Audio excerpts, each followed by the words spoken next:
Renungan Harian 8 November dari buku This Day in Baptist History 2 dengan judul Pembaca adalah Pemimpin. Nats yang diambil kitab Daniel pasal 9 ayat 1-2 dan 2 Timotius pasal 4 ayat 13. Sejarah Gereja Baptis Cloudfall di Inggris dimulai pada tahun 1675 ketika dibentuk sebagai suatu jemaat Protestan yang menentang atau dissenter, sebuah istilah yang disematkan kepada orang yang tidak mau bergabung dengan gereja negara saat itu. Jemaat tersebut dipimpin oleh dua sepupu, David Crossley dan William Mitchell. Kedua pria ini pernah menghadiri khotbah para hamba Tuhan yang menentang atau gereja negara, dan tampaknya mereka menerima sebagian besar pelatihan dari seorang Tuan Kippax, hamba Tuhan dari gereja penentang di Rosendale, Inggris. David Crossley yang dibesarkan oleh seorang bibi yang saleh telah mempercayai Kristus untuk keselamatannya sebelum ia berusia 12 tahun. Sepupunya William Mitchell menjadi sangat tertarik pada keselamatan pribadi ketika dia berusia 19 tahun. Saudara laki-laki William telah meninggal, dan selama masa dukanya, David Crossley memimpin sepupunya kepada Tuhan. Crossley menulis tentang transformasi kehidupan sepupunya sebagai berikut. Kesia-siaan kehidupan masa lalunya telah membuatnya tidak perlu banyak bersusah payah untuk bertobat. Dan rahmat besar yang kini dilimpahkan kepadanya menjadikannya tidak kalah menonjol dalam hal ini. Sampai hari ini saya belum melihat seorang pun dengan perubahan yang lebih cepat, menyeluruh, dan efektif daripada yang saya saksikan sehari-hari dalam dirinya. Saya mungkin berani mengatakan bahwa saya sudah ada di dalam Kristus sebelum dia. Tetapi sayang sekali, betapa cepatnya dia menyamai saya. Dan sebagai seorang yang tidak mau menerima begitu saja langkah-langkahku yang lamban dan melelahkan, dia segera jauh melewatiku. Dia langsung terputus dari dosa-dosanya dan teman-temannya yang berdosa. Segera setelah janji-janji Allah menjadi penopangnya, maka perintah-perintahnya juga menjadi kesukaannya. Karena hanya sedikit orang yang lebih membutuhkan belas kasihan, maka sangat sedikit orang yang lebih rajin dalam menjalankan tugas. Dalam membaca, bermeditasi, dan berdoa, dia tidak mengenal lelah. Saat pergi mendengarkan firman Tuhan, menempuh jarak bermil-mil di malam yang gelap, dan melewati pegunungan yang suram, saya dan yang lainnya yang selalu menjadi sahabatnya harus mengatakan bahwa beliau juga tidak kenal lelah. Sambil beliau mencapai kemajuan luar biasa dalam pengetahuan, maka beliau perkasa dalam doa dan hangat serta membangun dalam percakapannya. Oh, momen-momen yang diberkati, hangat, dan menghidupkan di dalam rumah, di gunung, dan di ladang dan hutan yang kami miliki pada masa itu. Ketika William Mitchell terus bertumbuh dalam kasih karunia, wajar baginya untuk mulai berkhotbah. Karena berkhotbah tanpa izin, dia ditangkap dan dipenjarakan di Goodshaw, Inggris. Setelah dibebaskan dari penjara, Mitchell dan Crossley membentuk sebuah gereja kaum penentang paling lambat tahun 1692. Dan William Mitchell menjadi gembalanya. Pelayanan Mitchell diterima dengan baik di seluruh wilayah itu, dan dia banyak melakukan khotbah keliling. Selama ketidakhadirannya, David Crossley mulai menggunakan karunia pelayanannya dalam kebaktian gereja. Namun ketika Crossley melanjutkan studinya tentang firman Tuhan, dia berkenalan dengan John Bunyan. Keakrabannya dengan Bunyan dan kaum baptis lainnya menuntutnya seiring berjalannya waktu untuk menganut posisi baptis, yaitu penyelaman orang percaya. Demikianlah pada tanggal 16 Agustus 1692, David Crossley dibenamkan di Bromsgrove, Worcestershire. Sepupunya segera mengikutinya, dan pada tahun 1700 Crossley dan Mitchell menjadi penganut baptis karena keyakinan iman. Karena sebagian besar anggota jemaat penentang itu telah dituntun kepada Kristus melalui pelayanan kedua orang tersebut, maka wajar saja bagi mereka untuk menganut pandangan baptis, dan dengan demikian gereja itu sendiri menjadi gereja baptis baik secara nama maupun praktik. Sejarah gereja tersebut hingga abad ke-18 sangat menarik. Namun saya sangat terkesan dengan kenyataan bahwa pada awal abad ke-19 sebuah sekolah minggu didirikan. Upaya pertama dilakukan pada tahun 1810, namun pelayanan ini benar-benar berakar sekitar tahun 1822. Upaya tersebut benar-benar merupakan sebuah sekolah yang mengadakan pertemuan pada hari Minggu untuk menjangkau komunitas dengan lebih baik dengan Injil.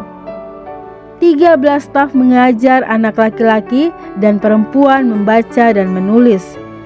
Disiplin yang ketat dipertahankan dengan cinta, dan prestasi dihargai dengan hadiah berupa buku. Sampai dengan tahun 1928, percobaan tersebut terbukti sangat sukses sehingga gedung sekolah minggu dibangun. Buku bendahara mencatat transaksi berikut. 8 November 1828 meminjam dari John Hebb 45 pounds.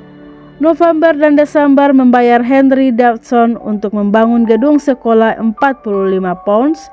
1892, 15 Juni membayar John Hebb melalui Richard Lord. Masih ada yang membayar 35 pounds. 1830, 20 Juli membayar John Hebb 15 pounds. Masih membayar 15 pounds.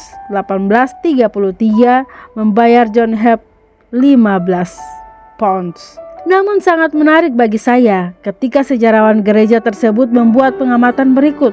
Suatu hal yang penting sehubungan dengan sekolah minggu adalah perpustakaannya yang berjumlah hampir 800 jilid. Perpustakaan itu didirikan pada tahun 1834. Lembaga ini telah melakukan pelayanan yang sangat baik selama 41 tahun keberadaannya dengan membekali para pelajar dengan bacaan-bacaan yang bersifat instruktif. Namun kita tidak bisa tidak mencatat penyesalan kami atas perubahan besar yang terlihat dalam karakter buku-buku yang disediakan bagi generasi pelajar saat ini dibandingkan dengan yang disuplai dan dibaca oleh para pelajar selama 2 angkatan sebelumnya. Buku-buku yang lebih tua, misalnya yang disediakan selama 30 tahun pertama keberadaan perpustakaan, semuanya bersifat padat, instruktif, dan sebagian besar bersifat teologis. Yang dibeli belakangan ini adalah jenis membaca ringan yang menghibur. Kami mengatakan ini bukan hanya berkaitan dengan Cloudfold saja, tetapi berkaitan dengan perpustakaan sekolah minggu pada umumnya.